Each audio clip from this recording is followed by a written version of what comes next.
O Mundo Depois de Nós. Um filme legal, um filme empolgante e que não tem fim. Vamos para a sinopse do IMDb.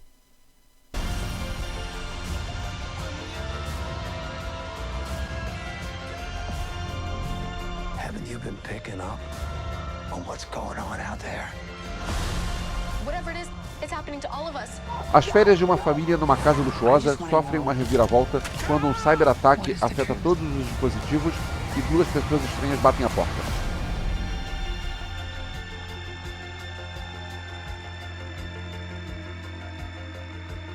Galera, antes do conteúdo, eu queria aviso de sempre, se você está vendo esse vídeo não é inscrito, se inscreve aqui embaixo, dá um like pro YouTube, compartilhar para outras pessoas e pode escrever um comentário que eu vou responder esse comentário. Filme novo da Netflix, tem muita gente vendo, muita gente comentando, e eu acompanho alguns canais de cinema aqui no YouTube e quase todos que falam desse filme comentam ou no título ou na thumbnail sobre o final.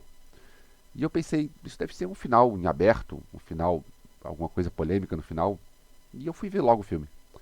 E eu descobri, o filme não tem final.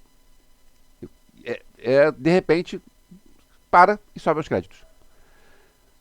Eu fiquei muito frustrado, porque eu estava curtindo muito o filme. O filme é legal, o filme é empolgante, o filme te carrega para coisas legais, o filme é bem filmado. Mas, quando de repente a história não conclui e sobem os créditos, foi uma ducha de água fria. Eu fiquei muito frustrado com esse não final. Então o que eu vou fazer aqui? Eu vou comentar o filme, porque eu realmente gostei de coisas do filme. O fato de não ter final não apagou o resto do filme, que tem coisas boas. Então vou comentar essas coisas legais do filme e depois eu vou comentar sobre o final, ou o não final. Ao longo dos meus comentários eu vou trazer aqui algumas imagens do filme e eu espero que isso não seja spoiler. Se você ainda não viu o filme, talvez seja melhor você ver o filme antes. Mas eu não vou trazer nada demais, não tem nada de plot twist, nada de bombástico, mas eu trouxe aqui alguns trechinhos para exemplificar coisas que eu tô comentando aqui. Então espero que isso não atrapalhe a sua experiência ao ver o filme. Vamos comentar o filme então. Escrito e dirigido por Sam Esmail, adaptação do livro homônimo de Rumaan Alam, O Mundo Depois de Nós mostra uma família que resolve tirar umas férias, um fim de semana, não sei exatamente quanto tempo eles iam tirar, numa casa perto, eles vão de carro, um lugar que é perto, se eu não me engano eles moram em Nova York e vão para Nova Jersey, mas eu não tenho certeza sobre a geografia de lá. Mas eu acho que é isso, eles estão a uma distância relativamente perto da cidade. Mas eles vão para uma casa que eles alugam, uma casa luxuosa, uma casa bacana. E aí quando eles estão lá, alguma coisa acontece no mundo, que eles não sabem o que é, eles ficam isolados, porque não tem mais internet, não tem mais telefone, não tem mais sinal de nada. E chegam duas pessoas dizendo que são os donos da casa. Isso só serve para aumentar a desconfiança sobre o que está acontecendo. O ritmo do filme é muito bom, o espectador é envolto num clima crescente de tensão, as coisas vão acontecendo, você não sabe o que vai acontecer agora. A trama te prende, são pouco mais de 2 horas de filme e é daquele filme que é difícil parar. Eu gostei muito da câmera do Sam Esmail, o diretor. Eu sei que ele é um dos caras por trás da série Mr. Robot. Eu já ouvi falar bem de Mr. Robot, mas eu nunca vi Mr. Robot. E eu nunca vi nada que esse cara fez. E eu gostei tanto da câmera dele que eu quero ver coisas dele, apesar de que eu não gostei do fim, então não sei se eu quero ver coisas dele. Enfim, eu gostei de como ele filma. Porque a câmera, em várias vezes ao longo do filme, a câmera sai do eixo, a câmera roda, a câmera sobe, e você vê ângulos fora do convencional. Eu gosto quando eu estou vendo um filme e o diretor pensa em colocar a câmera de um jeito fora do convencional, porque não é aquele negócio de plano contra plano o tempo todo. Então, como ele faz essas coisas, eu curti vários takes que ele usa, vários movimentos de câmera que ele usa. Tem, por exemplo, tem duas pessoas dentro de uma cabana, e aí a câmera roda, começa a subir,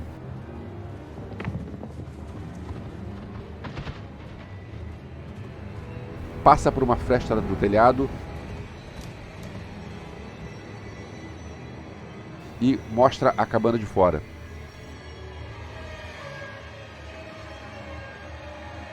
Ele podia ter outros jeitos mais fáceis de mostrar isso, de tirar a câmera de dentro da cabana e mostrar de fora da cabana, mas o jeito como ele fez foi um jeito que eu achei bem legal.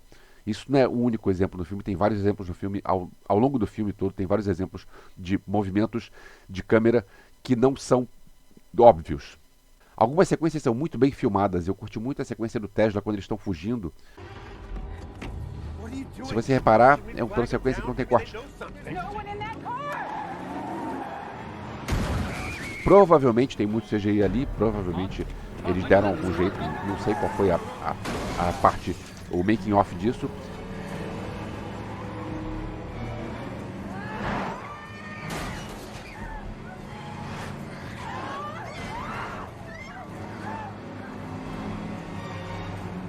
Mas de qualquer maneira, o resultado final ficou muito legal.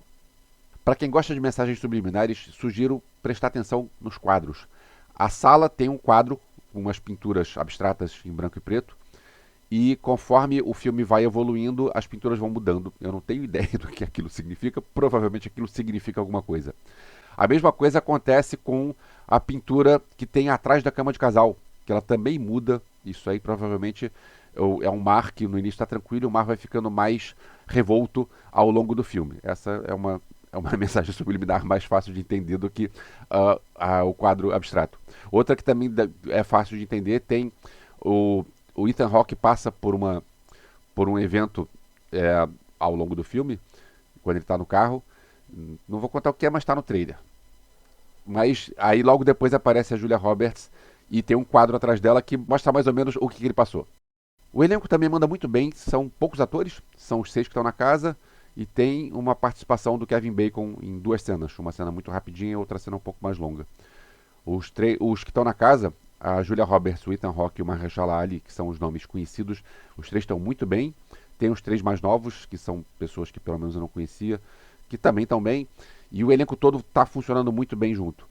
Então, uma coisa curiosa, eu já tinha visto dezenas de filmes com Kevin Bacon e dezenas de filmes com Ethan Hawke, e eu nunca tinha reparado como eles são parecidos. E falando no currículo dos atores, a gente tem que lembrar que em 1990, a Julia Roberts e o Kevin Bacon fizeram Linha Mortal.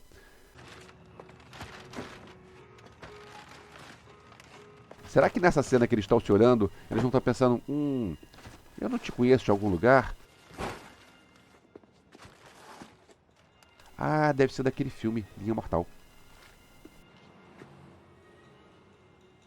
Dá pra ver que eu tava curtindo o filme, né? Pois é, vamos falar do não final. Antes de tudo, eu preciso falar que eu não acho que o cinema precisa explicar tudo sempre e que precisa ser tudo mastigado. Eu curto finais abertos. O final aberto que todo mundo sempre lembra é o Inception, que tá o peão rodando e o peão ele balança e volta e você não sabe exatamente se aquilo aconteceu ou se aquilo é dentro de um sonho. Uma situação parecida tem no Vingador do Futuro, a versão do Paul Verhoeven com o Schwarzenegger, que no fim do filme você não sabe se aquilo aconteceu ou se aquilo foi uma memória implantada. E isso acontece ao longo de muitos filmes que você não sabe exatamente o que é aquilo, e isso funciona. O Pulp Fiction, quando tem a mala do Marcellus Wallace e você não sabe o que tem dentro daquela mala. E ok, você não precisa saber tudo, o espectador não precisa saber tudo. Mas eu acho que se você se propõe a contar uma história num filme, você precisa concluir essa história. Esse ano tiveram 2 filmes, pelo menos, que me tiraram do sério com essa história de não concluir, que foi o Aranha Verso 2 e o Velozes e Furiosos 10, que no meio do filme, de repente, diz, parou, continuação. E, cara, não é assim que você constrói uma narrativa. Eu comentei isso já aqui no canal, quando eu falei do Missão Impossível 7, porque Missão Impossível 7 foi um filme que avisou, olha só, a gente não vai fechar a história aqui, a gente vai ter uma continuação. Só que, o que eles fizeram? O personagem ele tá numa missão, ele encerra essa missão, ele encerrou o que estava fazendo e deixa pontas soltas para serem resolvidas num filme seguinte. Diferente do que aconteceu no Aranha Verso 2 e do que aconteceu no Velozes e Furiosos 10, que de repente no meio da ação, no meio do que os caras estão fazendo, para e acaba o filme. Isso me deixou muito frustrado nessas 2 ocasiões. E aquela história, nada não é tão ruim que não possa piorar, porque aqui é pior ainda. Pelo que eu li, fui procurar informações na internet, em nenhum lugar está dizendo sobre continuação. A princípio não vai ter continuação. A princípio é isso. Vamos mostrar um filme que não vai ter fim. E como assim? Como é que você mostra uma história e você faz o espectador se envolver com os personagens e você faz um troço legal, você constrói tudo isso pra chegar no. De repente, cansei, sobem os créditos. Foi uma frustração enorme. A sensação que eu tive foi que os realizadores resolveram trollar o público. Eles pensaram, a personagem, a mais nova, ela é obcecada por Friends. E ela tá frustrada porque ela não conseguiu ver o último episódio, ela não conseguiu ver como o Friends termina. Então, como essa personagem ficou o filme inteiro frustrada, porque não sabe o final da história do Friends, vamos deixar os nossos espectadores também frustrados porque eles não sabem o final do nosso filme. Me pareceu que é isso. Por que você não conclui a história, cara? Sabe, eu não preciso entender o que aconteceu, se aquilo é um ataque, de quem foi que atacou, qual foi, se é uma guerra, se tem outros países, se é um negócio interno, se é um alienígena. Eu não preciso saber o que aconteceu. Eu preciso que você conclua, que você me dê uma conclusão sobre esses personagens que você me apresentou e que eu acompanhei desde o início do filme. E é uma pena porque eu realmente estava gostando do filme. Esse final foi uma ducha de água fria.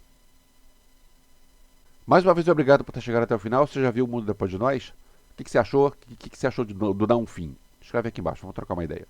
Em breve nos vemos de novo, valeu.